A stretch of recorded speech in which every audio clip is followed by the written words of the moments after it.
The story begins inside a building where we are introduced to Frank, a hardworking man. Today, while Frank is working, a new worker joins him for the day. After finishing their shift, Frank heads straight to the hospital, where we meet his pregnant wife, Lucy. With only a few days left before the baby's arrival, the couple is filled with excitement. Later, when they return home, they find their house in disarray. Someone had broken in before them and rummaged through their belongings, clearly searching for something. Concerned, Lucy asks Frank, "What do they want?" This is the second time. Frank, equally puzzled, replies, "I don't know what they're looking for." Frank then meets his friend Ben and confides in him about the incident. Ben asks, "Did they find the key?" Frank hesitates, "I don't know. I didn't check." With that, Frank heads back to work. On this day, while he's on the job, someone tampered with his safety ropes. By sheer luck, Frank narrowly escapes an accident. It turns out that the culprit is the same new worker who had joined him earlier. Before Frank can confront him, the man is whisked away by a group of people in a car. Now, filled with anxiety, Frank rushes home to check on Lucy. To his relief, she is completely fine, unharmed by the chaos surrounding them. But the lingering question remains, what are they after, and why are they targeting Frank? The scene shifts to Malcolm, a mysterious figure with significant influence over recent events. He is seen in a car, sitting alongside the same worker who had earlier tampered with Frank's safety ropes. The worker assures Malcolm,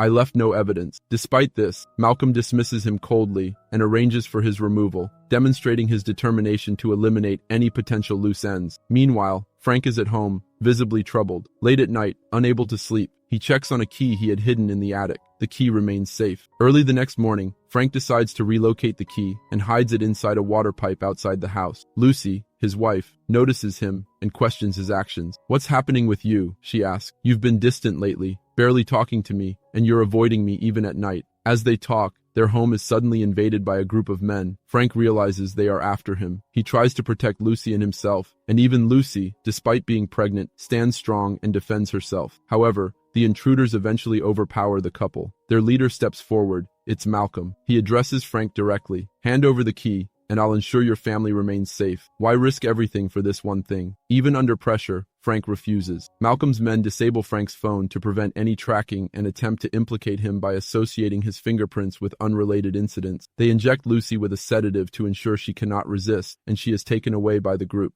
Malcolm ensures Frank is incapacitated, leaving him unconscious as the scene fades to uncertainty. The scene shifts, taking us 10 months back to reveal the origins of the events unfolding. Here we are introduced to a unit called GIGN. This elite unit operates like a special forces team, requiring intense effort and rigorous training to join. Every individual who wishes to become a part of this unit undergoes grueling training sessions, and only after completing all phases successfully are they inducted. Each month, 10 to 15 candidates complete their training and officially join the unit. One such candidate is Ben, the same person Frank had met earlier. Ben, along with several others, completes his training and is welcomed into the unit. It's a significant moment, and like tradition, a celebration is held for the new recruits. During the party that night, Lucy approaches Frank and confesses her feelings. She tells him that she has liked him for 2 years and wants to be in a relationship with him. Frank, who also has feelings for her, agrees, and the two begin their relationship. As the night progresses, the two find a private moment in the washroom to express their affection. However, Frank's friend Nico stumbles upon them and catches them in an intimate moment. Nico, amused by the situation, shares the incident with his wife, and the two start teasing Frank in good humor. Nico jokes, "You can go meet Lucy now," while Frank, slightly embarrassed, shuts the door to avoid them. Still wanting to be with Lucy, Frank quietly makes his way to her room. Just as Frank nears Lucy's room, Nico, mischievously, turns on the lights and starts teasing him again. Despite the laughter and playful mockery, Frank eventually makes his way into Lucy's room, where the two spend the rest of the night together, deepening their bond. One day, the entire unit gathered with their families to spend some quality time together. During the event, while Frank was playing with Nico's child, Nico's wife smiled and remarked, "You should think about starting a family with Lucy. When will you stop living like this?" Frank, slightly embarrassed, responded shyly, "That's not happening anytime soon." Later that night, Frank was returning to the unit with his friends, Ben and Nico. While they were driving, Frank received a call from Lucy. She wanted to share something important. She was pregnant. But before she could say anything, Frank got interrupted by another call. A man from a hotel informed him about a suspicious situation involving loud noises and requested immediate assistance. Realizing the potential urgency, Frank, along with Ben and Nico, decided to head to the hotel. It was a large, prominent hotel, making the situation more concerning. Upon arriving, they entered to assess the situation. They soon spotted 2 individuals leaving the building hurriedly, behaving suspiciously. Frank and his team decided to approach them. As they got closer, one of the individuals acted unpredictably, leading to a chaotic turn of events. During the confrontation, Nico was injured while trying to protect others. Frank and his team worked together to manage the situation and prevent further harm. The second individual tried to use a civilian as leverage, but Frank managed to handle the situation tactfully, ensuring everyone's safety. Despite their efforts, Nico's injuries turned out to be severe. Frank and Ben tried their best to help, but they were unable to save him. Nico passed away on the spot, leaving everyone in shock. Following this tragic incident, Frank was summoned by the unit commander. The commander, clearly disappointed, said, "Frank, this entire situation could have been avoided if you had followed proper protocols. You've gone against my orders by acting on your own. This has resulted in a loss of trust, and I have no choice but to remove you from the unit." Devastated, Frank later visited Nico's wife to express his grief. With tears streaming down his face, he said, "It's all my fault. If I had stayed back and not gone there, Nico would still be alive today." The next day, the entire unit gathers to bid farewell to Nico during his funeral. Nico's eldest son is present, visibly distraught. He knows that everything happened because of Frank's decisions and cannot hide his anger towards him. After Frank is dismissed from the unit, Lucy also decides to leave. She tells Frank, "I want to start a new life with you." But Frank doesn't agree. He responds, "You've worked so hard to be part of this unit. You shouldn't leave it." After saying this, Frank heads to Ben's house. At Ben's home, Frank learns through the news that the two individuals killed at the hotel were labeled as thieves. Frank knows this isn't true and suspects that the truth is being hidden. Seeing Frank's distress, Ben advises him, "Leave all of this behind and start a new life. Move on." One day, Frank and Lucy go out to a hotel for dinner. Lucy still hasn't told Frank about her pregnancy, but as they sit together, she finally shares the news. Lucy says, "I didn't plan to become a mother, but now that I am, I want to keep this child. I don't want to lose it. I want you to stay with me so we can raise this baby together." Frank, moved by her words, agrees. They decide to live together and start a family. While moving into a rented house, Frank finds his old badge among his belongings. Upon closer inspection, he notices bloodstains on it. The sight of the blood jogs his memory, making him realize it belonged to one of the men from the hotel incident. Curious and suspicious, Frank decides to have the badge tested for DNA.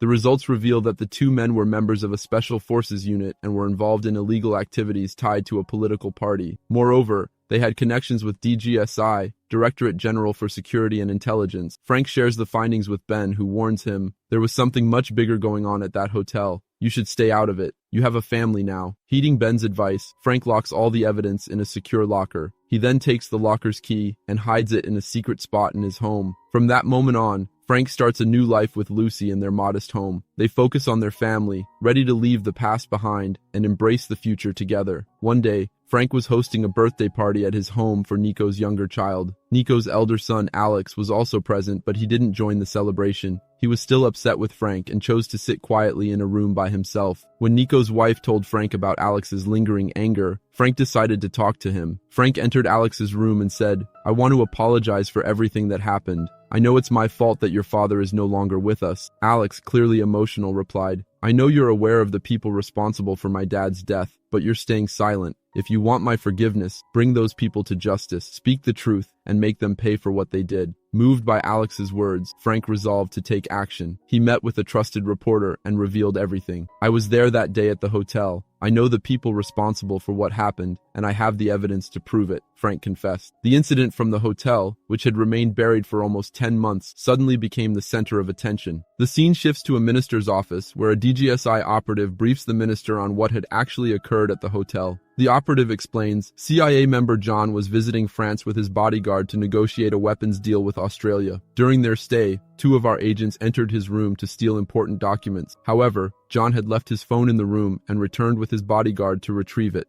That's when everything went wrong. They realized someone was in their room. A firefight ensued. John's bodyguard was killed, and one of our agents was injured. However, our other agent managed to shoot John and complete the mission. The operative continued. As our agents were leaving the hotel, members of the GIGN unit arrived and killed both of them. Afterward, we covered up the truth about our agents, presenting them as regular civilians. But now there's a problem. A whistleblower has come forward with evidence, including a badge with our agent's blood on it. This evidence can't be dismissed as fake. The minister, visibly concerned, said, "If this comes out, it will cause a massive scandal. Do whatever it takes. Retrieve that badge and silence the person who has it. They cannot reveal anything to anyone ever again." With that directive, the DGSI sends Malcolm to recover the evidence and eliminate Frank. Determined to complete his mission, Malcolm begins hunting Frank relentlessly, setting the stage for an intense confrontation. The story now shifts back to the present, where Malcolm has kidnapped Lucy and threatens Frank, saying, "If you don't bring me the key, I'll make sure your wife and unborn child are gone forever. To ensure compliance, Malcolm releases Frank, giving him a chance to retrieve the key. Frank, desperate to protect his family, sneaks into his heavily guarded home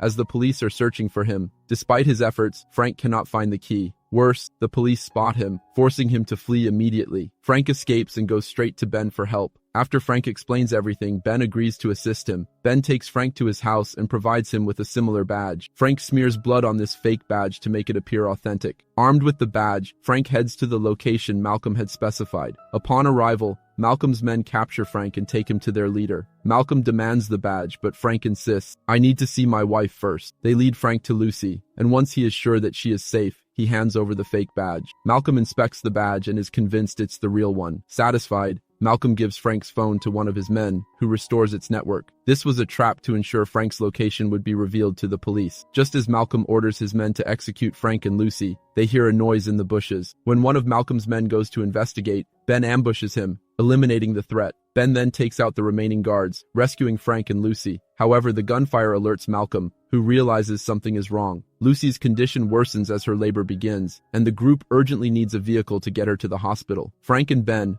armed with guns, storm back into Malcolm's hideout, taking down several of his men. After securing the area, they steal one of Malcolm's vehicles and drive off. But Malcolm's men quickly follow in pursuit, firing at their car. During the intense chase, Lucy's condition deteriorates further. Realizing the urgency, Frank tells Ben, "Take Lucy to the hospital. I'll hold them off." Frank jumps out of the moving car to distract the pursuers. He hopes this will make them abandon the chase for Lucy, but Malcolm's men continue pursuing Ben's car. Meanwhile, Frank and Malcolm engage in a fierce gunfight. As they battle, two motorbike riders arrive, but Malcolm takes them down swiftly. When Malcolm runs out of bullets, Frank seizes the opportunity, taking control of a vehicle and escaping. Frank drives out of the jungle only to encounter the police, who are still chasing him. Seeing no other option, Frank drives deeper into the woods. He eventually spots a man with a parachute, grabs it, and uses it to escape. The police lose track of him as he disappears into the sky, leaving the chaos behind. Meanwhile, Ben calls Frank and shares his location, informing him that Lucy's condition has worsened and she has lost consciousness. Ben reaches the hospital with Lucy, but just as he arrives outside, Malcolm shows up armed with a gun. Before Malcolm can act, Frank lands nearby with his parachute and launches a surprise attack on Malcolm, overpowering him in a fierce fight. At the same moment, members of the GIGN unit arrive on the scene. The unit commander approaches Frank and says, "Turn yourself in." Frank, however, ignores their orders and rushes to carry Lucy inside the hospital. Once inside, the doctors immediately take Lucy in for treatment. After some time, the GIGN commander approaches Frank again and insists, "You need to come with us now." This time, Frank, reassured about Lucy's safety, agrees willingly. The story then shifts to show Frank in prison. One day, Lucy visits him with their newborn child. Seeing his child for the first time, Frank's face lights up with joy. During the visit, Lucy tells him, "You'll be free soon." She explains what had happened. On the day Malcolm's men attacked, Lucy had managed to retrieve the key. Using the key and the badge, she had gone to the reporter and handed over the evidence. This revelation exposed the truth behind the hotel incident, leading to public outrage. Thanks to this, Frank was eventually exonerated and released from prison. And with that, the story concludes, showing Frank reunited with his family, finally ready to begin a new chapter of their lives. Thank you for watching. If you enjoyed this recap, make sure to like, share, and subscribe to Call Me O for more exciting movie breakdowns and stories.